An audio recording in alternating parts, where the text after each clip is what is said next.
gov.bd অর্থাৎ আপনারা land.gov.bd এই লিঙ্কটি লিখে সার্চ করবেন। ওকে, সার্চ করার পরে আপনাকে ভূমি মন্ত্রণালয়ের এই সাইটটিতে নিয়ে আসবে। এখান থেকে আপনি ই নামজারিতে ক্লিক করবেন। ওকে, এখান থেকে আমরা ই নামজারিতে ক্লিক করে দিচ্ছি এবং আপনি যখন ই নামজারিতে ক্লিক করবেন দেন হচ্ছে আপনাকে পরবর্তী ধাপটিতে নিয়ে যাবে এবং এখানে আপনাকে যেটা করতে হবে নামজারি আবেদন এই ট্যাবটিতে ক্লিক করতে হবে। ওকে, এখান থেকে আমরা নামজারি আবেদন এই ট্যাবের উপরে ক্লিক করে দিচ্ছি এবং ক্লিক করার পর ফার্স্টে আপনি এখানে নামজারি আবেদনের এই ইন্টারফেসটি দেখতে পারবেন এবং এখানে ফার্স্টে আপনি উপরে এখান থেকে নামজারি আবেদন সাবমিট করার পূর্বেই আপনাকে ভূমি নামজারি আবেদনের কোড ফি 20 টাকা অনলাইনে পরিশোধ করতে হবে। ওকে, এখান থেকে পরিশোধ করার জন্য আপনি যেটা করবেন এখানে আপনি নতুন নামজারি আবেদনের কোড ফি নম্বর তৈরি করতে চাই এই বাটনটির উপরে আপনি প্রেস করবেন। ওকে, এখান থেকে আমরা নামজারি আবেদনের কোড ফিটি পরিশোধ করব। তার জন্য আমরা এখান থেকে নতুন নামজারি আবেদনের কোড ফি নম্বর তৈরি করতে চাই এটিতে ক্লিক করে দিলাম। তারপর হচ্ছে আপনাকে এখানে আপনি যে উপজেলায় নামজারি আবেদন করতে চাচ্ছেন সেখানকার আপনার ঠিকানা সিলেক্ট করতে হবে। যেমন ফার্স্টে আপনার বিভাগ সিলেক্ট করবেন, তারপর হচ্ছে আপনার জেলা উপজেলা, তারপর হচ্ছে আপনার নাম ঠিকানা এবং আপনার একটি ফোন নাম্বার দিবেন, তারপর হচ্ছে আপনার জাতীয় পরিচয়পত্র নাম্বার এবং জন্ম তারিখ এই তথ্যগুলো এখানে বসিয়ে দিতে হবে। ওকে দর্শক, এখান থেকে আমরা আমাদের ঠিকানা এবং আবেদনকারীর নাম, তারপর হচ্ছে আবেদনকারীর মোবাইল নাম্বার এবং এনআইডি কার্ডের নাম্বার এখান থেকে আমরা বসিয়ে দিচ্ছি। তারপর আপনি এখান থেকে পরবর্তী এই বাটনটিতে আপনি প্রেস করবেন এবং প্রেস করার পর এখানে আপনাকে নিয়ে আসবে পরবর্তী ধাপে। তারপর হচ্ছে আপনি এখান থেকে আপনার নামজারি আবেদনের কোড ফি নাম্বারটি দেখতে পারবেন। তারপর হচ্ছে কোড ফি 20 টাকা আপনি এটি পরিশোধ করবেন। পরিশোধ করার জন্য আপনি এখান থেকে ইন্টারনেট ব্যাংকিং এটি সিলেক্ট করে অগ্রসর হন এটি সিলেক্ট করবেন। তারপর আপনি এখান থেকে মোবাইল ব্যাংকিংয়ের মাধ্যমে পেমেন্ট করতে পারবেন। আমরা বিকাশে পেমেন্ট করব, সো আমরা বিকাশ সিলেক্ট করে দিলাম। ওকে, তারপর হচ্ছে আপনি যখন বিকাশ সিলেক্ট করবেন আপনার বিকাশ নাম্বারটি এখানে বসিয়ে দিতে হবে এবং বিকাশ নাম্বারটি বসিয়ে আপনি এখান থেকে কনফার্মে ক্লিক করবেন। ওকে, কনফার্মে ক্লিক করার পর আপনার বিকাশে একটি ওটিপি কোড যাবে। তারপর আপনি এখানে আপনার মোবাইলে যে ওটিপি কোড আসবে সেটি আপনি এখানে বসিয়ে দেবেন। ওকে, এখান থেকে আমরা ওটিপি কোডটি বসিয়ে দিচ্ছি। বসিয়ে তারপর কনফার্মে ক্লিক করবেন। দেন হচ্ছে আপনার বিকাশের পিন নাম্বারটি দিয়ে দিবেন। দেন হচ্ছে আপনার অ্যাকাউন্ট থেকে 20 টাকা কোড ফি কেটে নেবে এবং যখন কোড ফি 20 টাকা আপনার বিকাশ অ্যাকাউন্ট থেকে কেটে নেবে দেন হচ্ছে যে আপনার মোবাইলে একটি SMS যাবে, সেটিতে একটি আপনার আবেদনের কোড ফি নাম্বার থাকবে অথবা আপনি এখান থেকেও আপনার আবেদনের কোড ফি নাম্বারটি দেখতে পারবেন।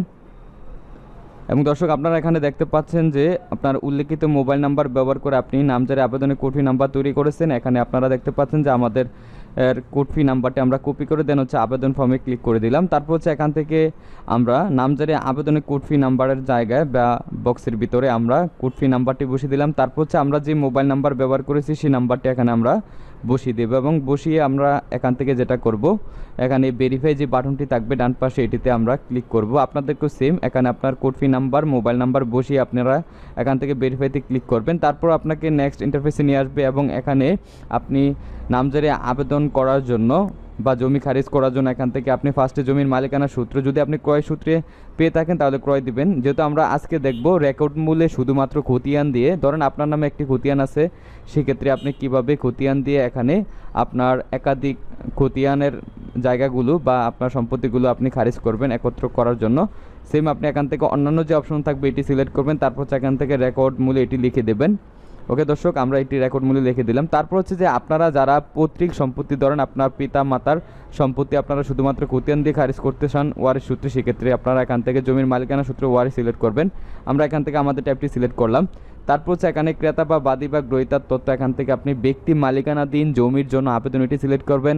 তারপর 18 বছরের ঊর্ধ্বে সকল গ্রহীতার যদি জাতীয় পরিচয়পত্র থাকে এটি হ্যাঁ সিলেক্ট করবেন, না থাকলে না সিলেক্ট করবেন। তারপর হচ্ছে এখান থেকে আপনি যদি নিজে গ্রহীতা হন সেক্ষেত্রে আপনি এখান থেকে গ্রহীতা সিলেক্ট করবেন এবং আপনি যদি প্রতিনিধি হন সেক্ষেত্রে প্রতিনিধি সিলেক্ট করবেন। আমরা এখান থেকে গ্রহীতা সিলেক্ট করে দিলাম।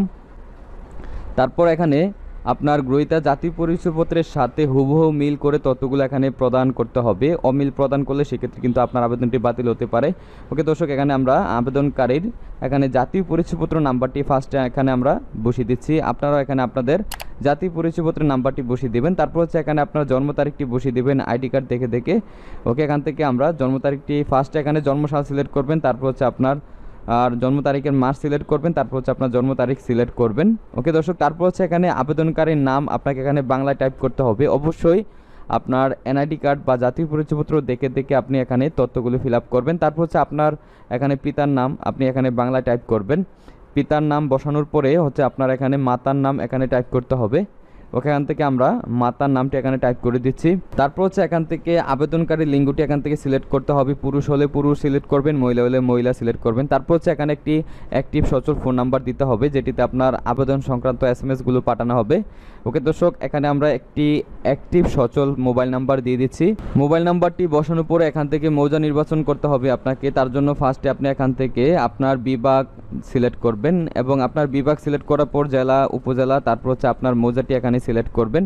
ওকে দর্শক, এখান থেকে আমরা বিভাগ, জেলা, উপজেলা এবং মৌজা এখান থেকে সিলেক্ট করে দিচ্ছি। তবে মৌজাটি সিলেক্ট করার ক্ষেত্রে আপনি যেটা করবেন, এখানে আপনি লিস্টের মধ্য থেকে আপনার মৌজাটি খুঁজে বাইর করতে পারেন, অথবা যদি আপনি না পান এখানে আপনি সার্চ বক্সে এখানে বাংলায় আপনার মৌজাটি টাইপ করবেন, তারপর এখানে আপনি পেয়ে যাবেন। ওকে দর্শক, আমরা মৌজাটি বসিয়ে দিলাম। তারপর হচ্ছে আবেদন সংক্রান্ত ঘোষণা থেকে আপনি সর্বশেষ রেকর্ড অথবা নামজারি হতে জমির মালিকানা ধারাবাহিকতা আছে কিনা এটি হ্যাঁ সিলেক্ট করবেন। তারপর আবেদনকারীর দলিল মূলে মালিকানা দাবি হিসা ঠিক আছে কিনা এটিও হ্যাঁ সিলেক্ট করবেন এবং আবেদিত জমি দখল আছে কিনা এটিও হ্যাঁ সিলেক্ট করবেন। আংশিক খাস নেই, এটি আপনি না সিলেক্ট করবেন। তারপর আবেদিত জমিতে কোনো দেওয়ানি মামলা নাই, এটিও না সিলেক্ট করবেন এবং জমিতে সরকারি স্বার্থ আছে কিনা এটিও আপনি না সিলেক্ট করবেন এবং সর্বশেষ অর্থ বছরের ভূমি উন্নয়ন কর পরিশোধ করা আছে কিনা এটি হ্যাঁ সিলেক্ট করবেন এবং আবেদনে তফসিলভুক্ত জমি সর্বশেষ জরিপের তথ্য আপনি এটি বিএস সিলেক্ট করবেন। তারপর আবেদনে বর্ণিত তফসিল জমি এটি সিলেক্ট করবেন। গ্রহীতাদের এই মৌজায় বর্তমানে কোনো খতিয়ান আছে কিনা, যদি থাকে হ্যাঁ সিলেক্ট করে এখানে আপনি আপনার যদি অন্যান্য খতিয়ান থেকে থাকে সেটি বসিয়ে দিবেন, আর যদি না থাকে আপনি এখানে এটি না সিলেক্ট করবেন। ওকে দর্শক, আমরা এটি না সিলেক্ট করে আমরা এখান থেকে পরবর্তী যে বাটন থাকবে সেটিতে আমরা ক্লিক করে দেব। ওকে, তার জন্য আমরা না সিলেক্ট করলাম। তারপর এখান থেকে আমরা ডিরেক্ট সরাসরি পরবর্তী যে বাটনটি রয়েছে সেটিতে আমরা ক্লিক করে দিচ্ছি। ওকে, তারপর হচ্ছে এখান থেকে আপনি পুনরায় এটিতে হ্যাঁ ক্লিক করবেন এবং হ্যাঁতে যখন ক্লিক করবেন আপনি যে মোবাইল নাম্বার ব্যবহার করেছেন সেটিতে একটি ওটিপি কোড পাঠানো হবে। এখানে আপনারা দেখতে পাচ্ছেন যে এবং আমাদের যে মোবাইল নাম্বার আমরা ব্যবহার করেছি সেটিতে একটি ওয়ান টাইম পাসওয়ার্ড পাঠানো হয়েছে, সেটি আপনারা এখানে বসিয়ে দেবেন। বসে এখান থেকে আপনি নিচে একটি শর্ত দেখতে পারবেন, এখানে আপনি পড়ে নেবেন। এই ওটিপি নিশ্চিত করে ফর্ম পূরণের পরবর্তী সকল কার্যক্রম আমি চলমান রাখবো, এটিতে আপনি টিক মার্ক দিবেন। এবং এখানে বলা হচ্ছে জাতীয় পরিচয়পত্র যাচাই সহ বিভিন্ন তথ্যপূর্ণ ক্ষেত্রে এটির কোনো অপব্যবহার করা হবে না এই মর্মে আমি সম্মতি জ্ঞাপন করছি। এটিতে আপনি হাতে ক্লিক করে যাচাইতে ক্লিক করবেন। দেন হচ্ছে এখানে আবেদনকারীর নাম, পিতার নাম, মাতার নাম এবং লিঙ্গ আপনি এখান থেকে দেখতে পারবেন। সব কিছু প্রপারলি থাকলে এখানে যাচাইকৃত দেখাবে, তারপর আপনি পরবর্তীতে চলে আসবেন এবং যখন পরবর্তীতে ক্লিক করবেন এখানে আপনার আবেদিত জমির তফসিল ফিল আপ করতে হবে, অর্থাৎ আপনি যে মৌজার আন্ডারে আপনি জমি খারিজের আবেদন করছেন সেখানকার তথ্য, যেমন আপনার ফার্স্ট এখানে খতিয়ানের ধরন, যেমন এখানে এটি বাই ডিফল্ট বিএস থাকবে। তারপর হচ্ছে এখানে আপনার খতিয়ান নং, আপনি এখানে খতিয়ান নং বসিয়ে দিবেন। ওকে, এখান থেকে আমাদের খতিয়ান নাম্বারটি আমরা এখানে বসিয়ে দিচ্ছি। আপনারা এখানে আপনাদের খতিয়ান নাম্বার বসিয়ে তারপর এখান থেকে ভেরিফাইতে ক্লিক করবেন। তারপর হচ্ছে এখানে আপনাদের খতিয়ানের যে দাগ নাম্বার, আপনাদের দাগ নাম্বারটি এখানে বসিয়ে দিবেন। যে দাগের আন্দরে আপনারা সম্পত্তি খারিজ করতে চাচ্ছেন আপনাদের খতিয়ানের দাগ নাম্বারটি এখানে বসিয়ে দিবেন। তারপর হচ্ছে এই দাগের ভিতরে আপনি কতটুকু সম্পত্তি খারিজ করবেন এখান থেকে আপনি জমির পরিমাণটি লিখে দিবেন।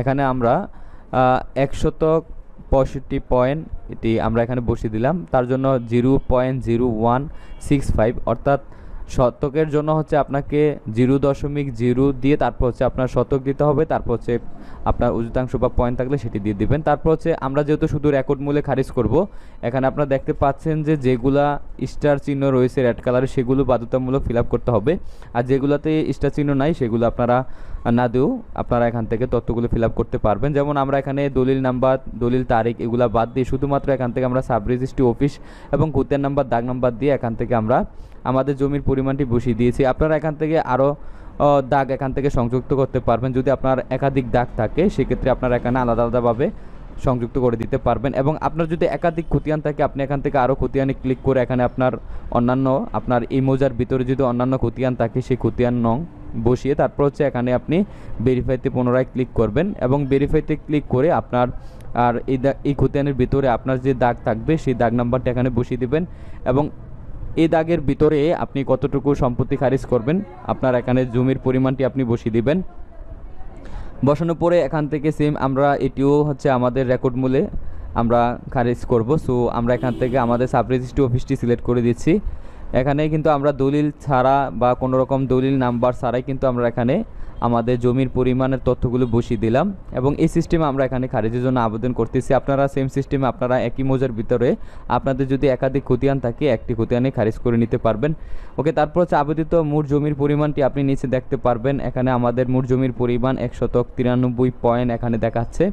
ওকে দর্শক, তারপর হচ্ছে আপনি নিচে স্ক্রল করে চলে আসবেন এবং যখন নিচে স্ক্রল করে চলে আসবেন এখানে আপনি বাদী বা গ্রহীতার তথ্য এখানে আপনি দেখতে পারবেন, অর্থাৎ আপনি এখান থেকে আপনার তথ্যগুলো এখানে আপনি দেখে নেবেন এবং এখানে আপনি যখন এনআইডি কার্ড ভেরিফাই করেছেন এখানে আপনার এনআইডি কার্ড থেকে আপনার তথ্যগুলো এখানে বাই ডিফল্ট চলে আসছে এবং নিচে হচ্ছে আপনার জেলা সিলেক্ট করবেন, আপনার উপজেলা সিলেক্ট করবেন।